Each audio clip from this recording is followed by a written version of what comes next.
Alrighty, it's Friday. Good morning, and all right, here we go. So, that's right, Wyatt. Indecisive bar today, man, on the daily. That's cool. But today we're up. Well, right now we're up about 42, and it's 7 o'clock. So, I mean, I'm still neutral on it. But let's look at the futures because that really paints the picture that I'm watching. Here's the weekly. Here's the hammer. So the futures hammer didn't trigger, but the hammer on the SPX did trigger. So that's a little perplexing. But it triggered and then turned around, came right back down. That's not what you want to see on the trigger of a hammer. But if we look at SPX, the hammer never triggered. So, and for the weekly, I mean, if we close right here, we pretty much have an indecisive week. And really, I think we didn't get that hammer break because this is the third Friday of the month. And we have option expiration this Friday. Is it the third? Because I know we have an option expiration, but we seem kind of, yeah, there it is, man. It's the third Friday of the month, option expiration. So I'm thinking that might have really screwed up that play. But if you look at the 30s and the 160s, it's moving up. Really, yeah, you know, I'm still neutral to bearish on this, pending a break of the low. There's really not much more to look at here. You know, I'm not too excited about the trade.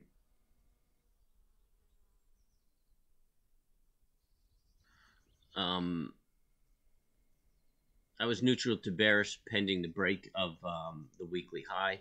I mean, maybe we get a super duper day today and we break that weekly high. That would be cool.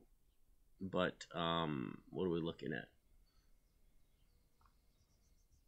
I mean, we'd need like a 99-point day.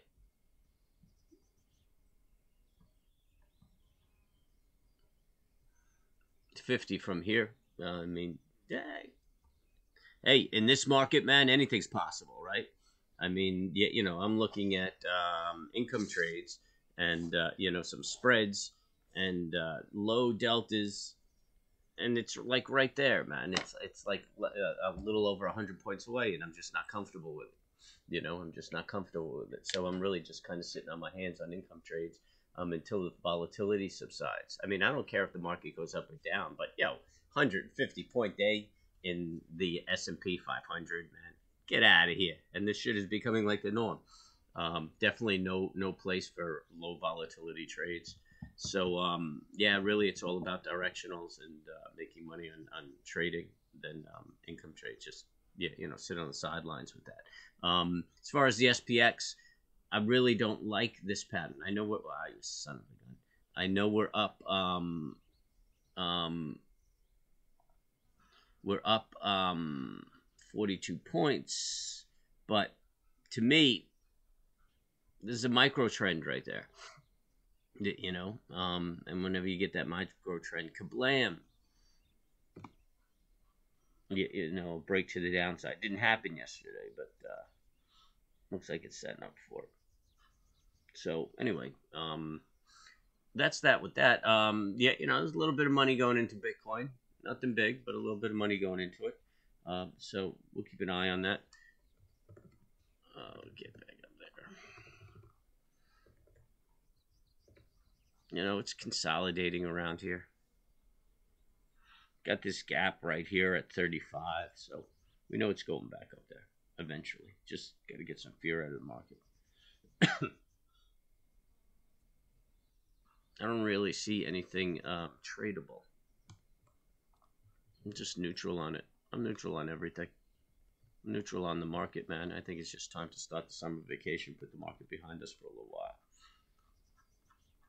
At least until the next election. We get this incoherent son of a gun out of office. So, anyway, that's about it. Let's take a quick look at the 10-year. You see this topping pattern. I mean, a flight to safety might bring that down a little bit. I mean, it's just the Fed's going to hike. So really, we went long TBT, which is the bond short, at about 15. And we did that probably 4 or 5 months ago. Let's see where it was.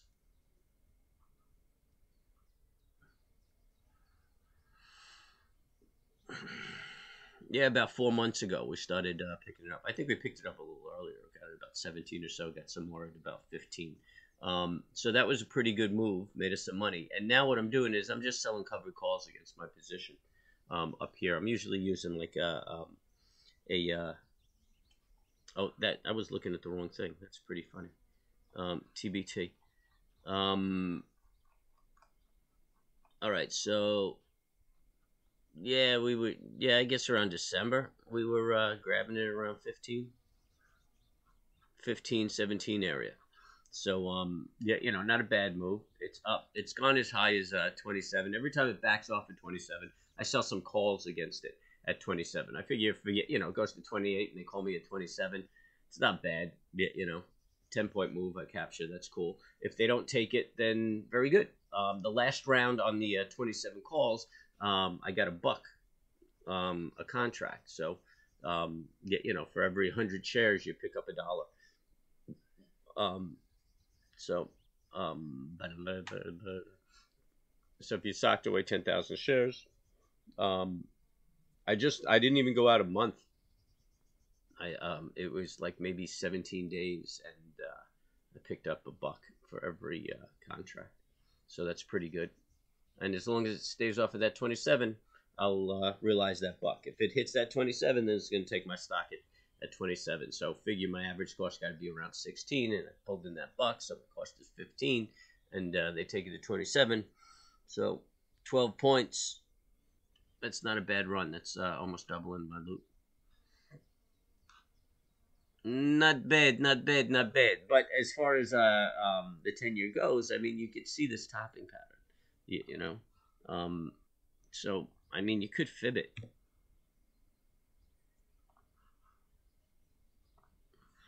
We're on the 23. We made that little high, that little gesture right there. You should see about $24. Yeah, 24. So 2.4 on the bond rate. And I'm thinking what's going to happen is some indicators are going to come in, and they're just going to back off a little bit. They're going to get a wee bit more dovish, or even talk about we'll do what we got to do, but we see things rolling over. And really, it's not a consumer issue. Yeah, it's a supply chain issue. I mean, yeah, China's got to start shipping shit. I mean, we got people back in manufacturing. The gas titans and the oil titans are sticking it to the Democrats. Sticking it to them with these refinery issues. So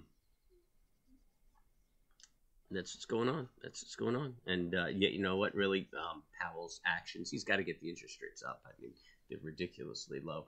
But I don't think that's really going to have an effect on curtailing inflation, and that's what he needs to recognize. That's why everybody's talking about that fear out there that he's going to make a mistake, and if he's too aggressive, he'll make a mistake. Which, the chances there, because the policy is not going to be effective.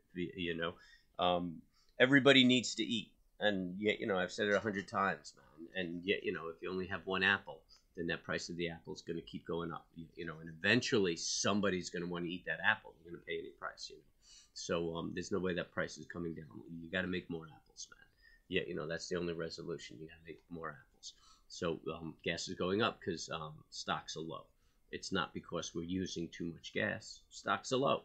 You could slow down the consumption of gas, but people have to go to work. People have to go shopping. Gas is going to be used. If you're not making enough gas, stocks are going to stay low. And it's the same thing with all products all around. So that's what we're living with. So, yep, yesterday was an indecisive day. I think it was indecisive because of triple witching today. Today will give us a clearer picture of what's going on. We'll get the options expiration out of the way. We'll see where we end today. If we close higher, if we break last week's high, that would be peachy. But it didn't happen, man. It didn't happen. And like I said, I think I see a reverse micro trend on the 30s, and you could even argue on the 60s. So that makes me a little bearish. And the futures are up about 42, but we know that doesn't mean anything these days. That can turn around in a heartbeat. So if I haven't put you to sleep, subscribe, hit the bell, hit the like. The comments help me out, go a long way. A couple of links in there to participate in the page, make some contributions, and keep me going and keep me doing stuff. So everybody, good luck with your trading. Have a good weekend.